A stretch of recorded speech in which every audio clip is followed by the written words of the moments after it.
But of course, welcome back, one and all, and welcome if you're just tuning in to the Acer Teamstory Cup. This is currently Game 5. Currently here in the top right corner of the map, you can see 2-2 is the score between these two great teams, Team Liquid and Invictus Gaming. But spawning here in the top left corner of the map, starting his rampage, it's the blue Protoss player from Invictus Gaming. I give you, ladies and gentlemen, MacSed.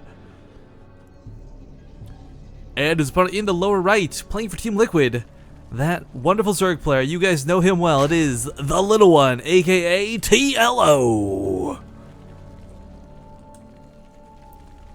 But an interesting choice. I don't know if I could really classify TLO or Snoot better than one another per se. I actually have a lot of respect for both, and I've seen them both play incredibly well over the past 4 months.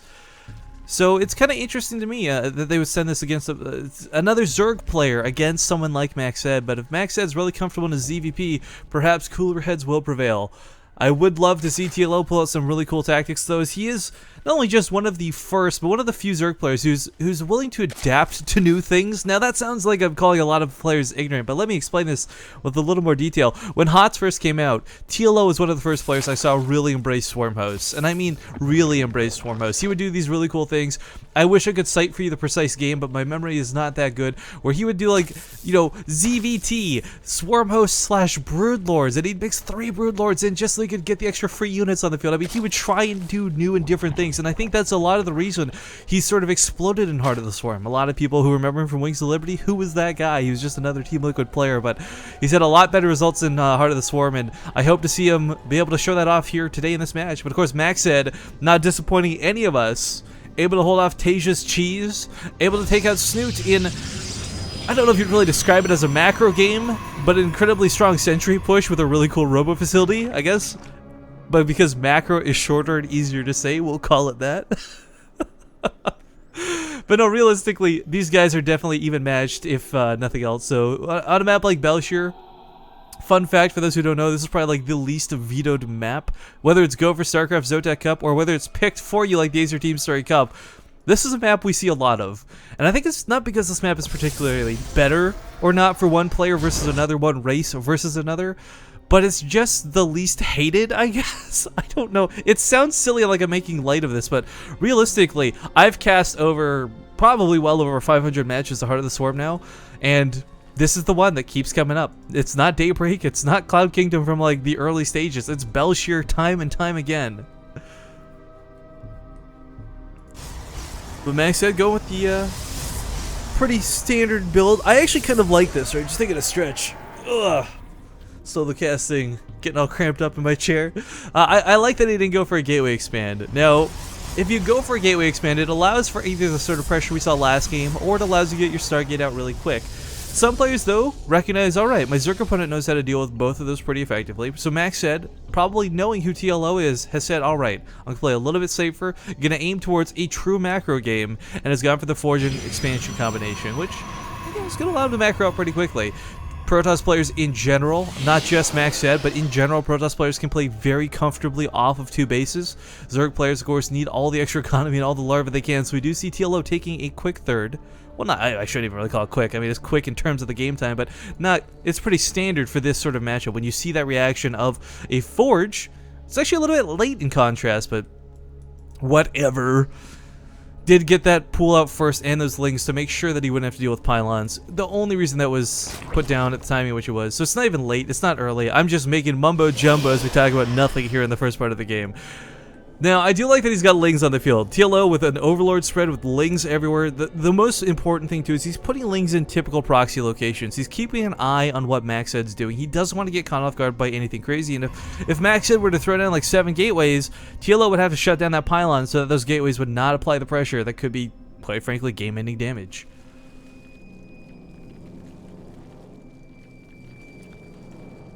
But yeah, so moderate gas intake for TLO. Not looking to rush anything out. No evolution chambers, so we don't really know what his tech path is going to be just yet.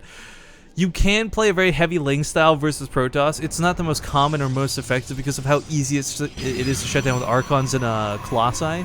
So a lot of the times you'll see roaches get implemented. Roaches for the mid game, of course, regardless of what tech path you go, are kind of good. It's the neat thing about roaches. I feel that's like the unique thing to that one particular unit where you don't really need upgrades on them. You don't have to dedicate your tech to them, but you can use them very efficiently in the middle part of the game. And because Zerg players play the way they do, you can actually kind of throw them away too to eventually make the supply for the bigger, better units, like whether it's Ultralisks, Hydralisks, or Ling Infestor, or what have you. But for the meantime, I'm really curious what TLO is going to do. I kind of want him to abuse Mutalisks because it's so fun watching Protoss players squirm to that. If you can't tell, guys, I'm a little Protoss biased in that regards. But all in all, I think it'll be a pretty interesting thing to see happen. Now, Jim is, or sorry, not Jim, MacSed rather as well, throwing in a lot of gateways. In fact, we got 7 in production, 1 on the field, so 8 gateways. This is a very appropriate amount to have off of 2 bases, but this is also an amount that lends itself to another one of those bigger sentry pushes. Looks to be that's going to be the case. Typically, you don't go for third immediately after taking a lot of gateways, but we'll be securing this for the time being. I would love if this was a fake out. If MacSed made this look like he was expanding, canceled, and then went with like an 8-gate all-in, that'd be the coolest thing in the world to me, I think. But of course, that's probably not what's going to be the case. He is going to try and secure this as the mothership core is ready to overcharge it if necessary as soon as it's finished. But TLO is going to come right on over with a bunch of Lings.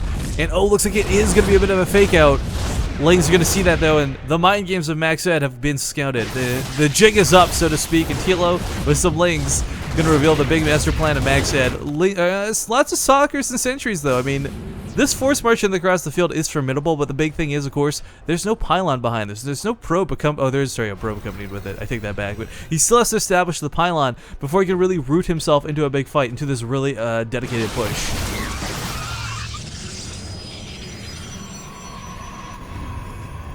But okay, full wall off at home. MacSed wants to make sure there are no run-bys. Nothing to catch him off guard. Nothing to ruin his day behind enemy lines.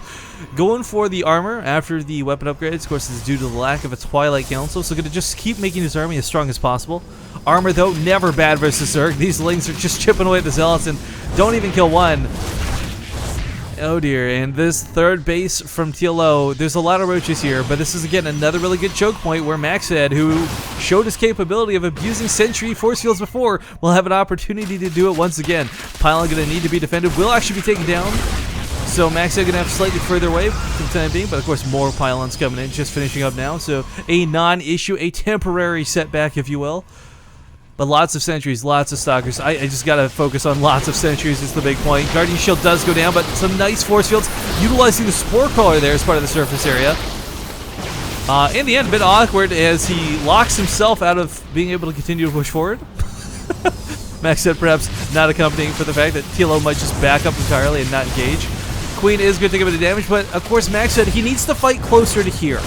The closer he is to that, actually, he can use the mineral line. You can actually get the same force field surface area coverage. Oh, can he do it, though? Oh, this one hole in the force field, guys, allows a lot of roaches to get on through, but not enough. Burrow does go down for TLO. I don't know when he researched it, but he does have it on the field, and this will keep these roaches alive. If they get caught behind the force field, he just burrows them, brings them back to full health, pops on out, and snipes off a sentry. The burrow micro from TLO begins. Gonna on-micro on-burrow, pick off a sentry, burrow again. We'll probably see this repeat several times, but of course, the drones being saved is the really key factor behind this, but oh my god, TLO's so good here, minimizing his losses, but still taking heavy losses, guys. Don't make any mistake. I'm gushing and nerding out over the cool micro, but as he breaks the sentry lines, he's going to suddenly be able to start taking on this army. And let's not forget, these burrow drones, they didn't die. He lost the base. Big whoop, it's a factory, but only 3 workers were killed. And in a worst case scenario, at the end of the world, he can unburrow these drones and use them as a bit of fluff for the roaches. But of course, going to just transfer him to his new third coming up here. Well played by TLO, though. Nice way to conquer the force fields. So great burrow micro. Not a lot of... Well, actually, I guess MacSed did warp in a couple more, but still only 6 sentries, rather. The Spore Crawler advancing the way it is, really important, guys. He's doing this to make sure that no observers are going to be spawning out the burrowed roaches that are here. A cannon comes down to secure the pylon a little bit, but TLO going to start chipping off of the reinforcement points behind this. Infestors are coming out, and that's actually going to be pretty darn cool to see happen, as fungal growth can launch over top of the force fields and connect to those sentries. And the sentries, they don't have a lot of health. 40 shields, so 40 health. A good couple fungals can crumble them. Man, coming across field, make sure there's no third. TLO is going to be very happy to see this, guys.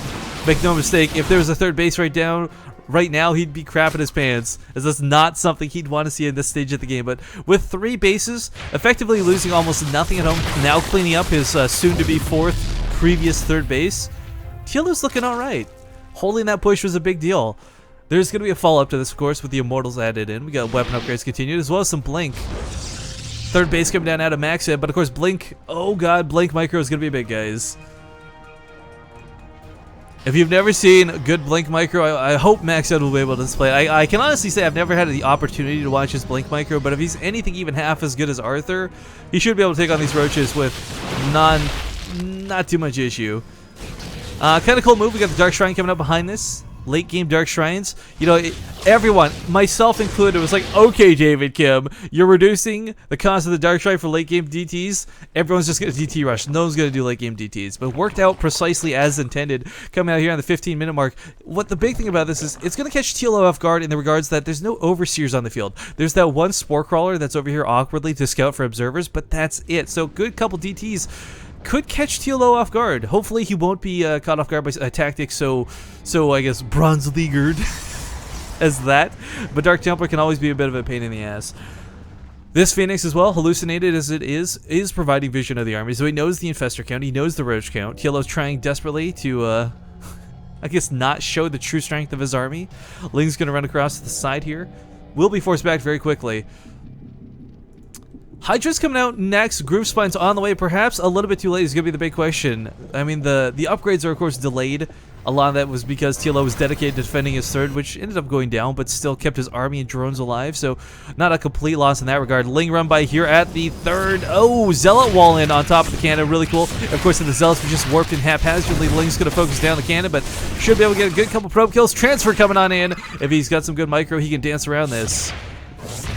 But meanwhile, Roach is going to keep picking off pylons. TLO with such slick moves, guys. Such cool moves coming out of our German Zerg players, sorry. Terran slip of the tongue. My apologies to all the Zerg players tuning in.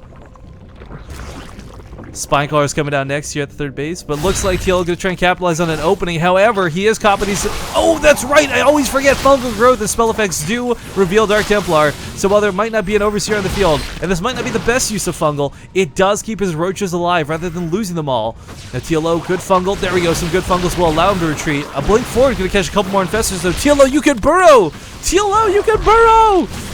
But meanwhile, looks like we got some roaches and lings heading into the third base. Dark Templar will be able to hold this off with very little problem, very little issue, but...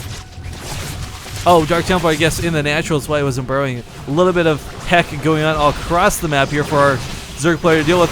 Big fungals do miss, actually, but a good couple ones land in the back.